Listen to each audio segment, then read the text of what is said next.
미국의 공화당 집권을 가능하게 하는 치열한 지적 투쟁의 선봉, 미국 우파 보수주의의 축에는 공화당도 확실하게 우파고, 거기 이제 싱크탱크가 헤리티지 재단이 1973년에 세워져서 유명하죠. 그래서 우파의 가치를 확실하게 만들어내고 우파의 가치를 확실하게 전파하는 그런 역할을 잘하는 그런 재단입니다. 제가 대한민국에 부족한 게 뭐냐라고 했을 때 많이 있지만, 그 중에서도 우리 대한민국에는 우파의 가치를 만들어내고 그 우파의 가치를 정책에 반영하는 그러한 싱크탱크가 하나도 없다라는 것, 그것이 가장 큰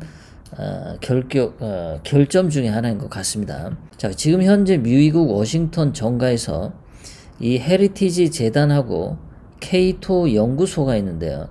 이 두 연구소 재단의 영향력은 이 사람들이 지식적으로 정직성, 이거를 추구하고, 또 기존의 모든 사람들이 생각하는 그런 통념에 의문 제기를 서슴없이 하는 그런 게 있답니다.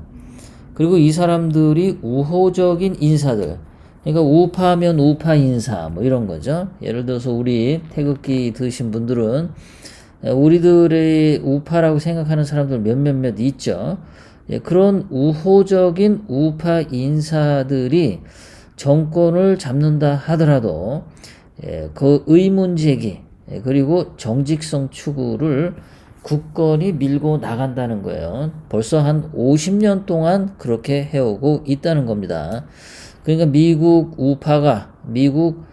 보수주의 우파가 굳건하게 건강하게 제자리를 잘 지켜오는 거고, 트럼프 대통령 같은 사람이 나올 수 있는 토대를 저런 헤리티지 재단이 만들어 주는 거죠.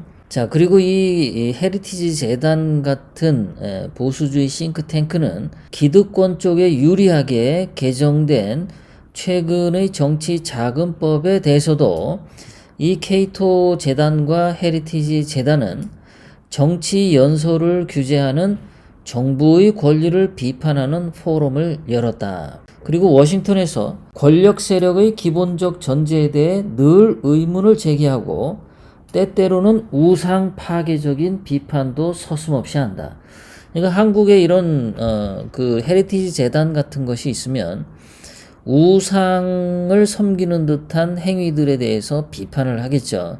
예를 들면 5.18 같은 거, 5.18도 보면은 나름대로 성역을 쌓고 국민들이 5.18 유공자의 명단을 알고 싶어 하죠.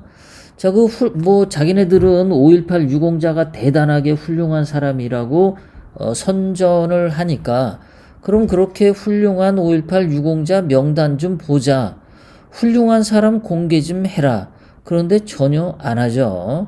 그 이상하지 않습니까? 왜 훌륭한 사람들이 자기 이름을 안 드러낼까요? 그런 것들에 대한 지적을 이런 헤리티지 재단 같은 데서 할 수가 있죠. 그런데 한국에서는 전혀 세월호 우상, 5.18 우상, 이런 것들에 대해서 금기시하는 그런 것들에 대해서 비판하는 무슨 재단 하나도 없습니다. 자, 이렇게 미국의 보수 우파 공화당이 권력을 잡고 공화당이 제대로 일을 잘 하는데 이러한 헤리티지 재단과 케이토 연구재단 이런 것들의 역할이 아주 좋았다라는 거죠. 그것이 50년이 됐다라는 겁니다. 자, 특히 헤리티지 재단은 미국 주류 우파 진영을 대변하면서 자유시장 경제와 국가 안보를 강조한다. 자, 이 헤리티지 재단은 쿠어스 맥주회사 사장인 조지프 쿠어스가 1973년에 돈을 대주고 만드는 재단입니다. 1973년에 지금부터 50년 전에, 정확하게 47년 전에 25만 달러를 기부해서 이 재단이 만들어졌는데요.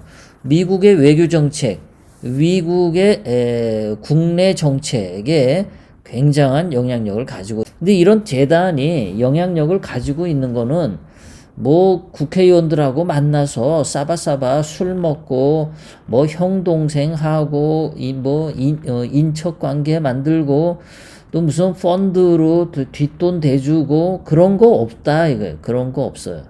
한국처럼 지저분하게 인맥 관리한다고 맨날 뭐 경조사 때 무슨 뭐 부조금 갖다 바치고 축의금 갖다 바치고 그런 거 없다라는 겁니다. 굉장히 깨끗하게 자기네들의 일만 열심히, 이것이 미국의 우파 가치에 맞느냐 안 맞느냐, 미국의 우파가 건강하게, 미국의 국민들이 건강하게 보수주의 그 정책에서 미국의 국가 이익을 최대한으로 만들 수 있냐 없냐, 그런 것들에 주안점을 두고 지난 47년 동안 활동해 왔다라는 거예요.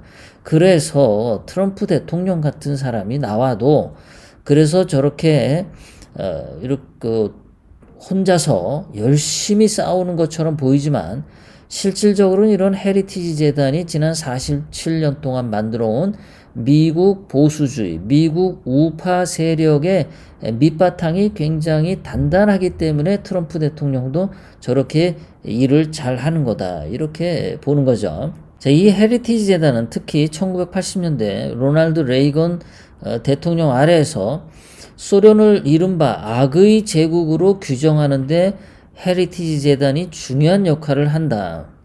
또 궤도 탄도 미사일 방어 시스템을 세우려는 레이건 행정부의 전략 방위 구상, 즉 스타워즈 계획을 세우는데도 결정적 역할을 하게 된다. 근데 미국은 이런 거 하더라도요, 뭐 뒷돈 받고 뭐 정부에서 특혜 받고 위장 전입하고 이런 거 없다, 그런 거 안 하고 깔끔하게 한다라는 겁니다. 그러니까 미국 보수주의가 더럽지 않고 양심적으로 자유의 가치 위에서 정말 미국을 건강하게 이끌어 나가는 보수 단체가 되는 거죠. 보수주의 사회가 유지가 되는 거죠. 자, 이 헤리티지 재단은 2007년도 같은 경우에 조지 부시 대통령이 그 곤잘레스 법무부 장관 후임으로 뮤케이지라고 하는 마이클이라고 하는 그 사람을 후임으로 앉히려고 하는데, 그 당시 이 그 신임 뮤케이지 법무부 장관 후보가 청문회에서 이제 장관 청문회에서 대답을 하는데 물고문이 그 신문하는 전략으로 합당하다고 밝혔어요. 물고문이 굉장히 소신 있는 발언을 했죠. 그러니까 미국 상원 또는 미국 민주당 뭐 인권단체 이런 데서 아주 발광을 하면서 물고문을 찬성하는 사람을 법무부 장관으로 임명할 수 없다고 대단한 반대를 벌였습니다. 그때 이 헤리티지 재단은 용기 있게 아주 정직하게 이 물고문은 필요한 거다, 합당하다 하고 헤리티지 재단이 학문적으로, 학술적으로, 그리고 과학적으로 그것을 의견을 발표를 했어요. 그래서 그 힘으로 그 물고문이 괜찮다라고 말한 뮤케이지가 법무부 장관에 임명이 됐습니다. 그러니까 대단한 거죠. 이렇게 자기 소신을 밝힌다고 뒤로 뭐 뒷돈 받는 거 없이 자기 소신껏 미국의 국익에 맞는 행위를 했다라고 재단은 생각하는 거죠. 미국은 이렇게 이 재단 때문에 미국이 건강하게 온다라는 것을 말씀드렸어요. 아까도 말씀드렸지만 한국은 이런 게 없죠.